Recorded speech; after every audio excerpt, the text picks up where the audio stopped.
నీతో ఆడాలని వచ్చాను. మొదలుపెట్టు. చిత్తం. పందెమేమిటి స్వామి? పందాలెందుకయ్యా మన మధ్య? ఊరికే సరదాగా ఆడుకుందాం. పందెం లేకుండా ఆడకూడదని మా గురువుగారు చెప్పారు. ఓ సరే సరే. మాది ఈ అంగుళీయకం. తమరేం పెడతారో?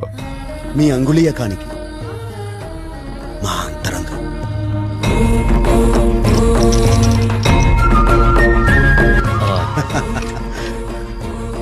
గెలుపు నాది, ఈ ఉంగరం నాది. అది మా కళ్యాణ శుభదినాన మా పద్మావతి దేవి ప్రేమగా మాకు ప్రసాదించిన ఉంగరమయ్యా. ఓహో, మా అమ్మగారి ఉంగరం. మహాప్రసాదం.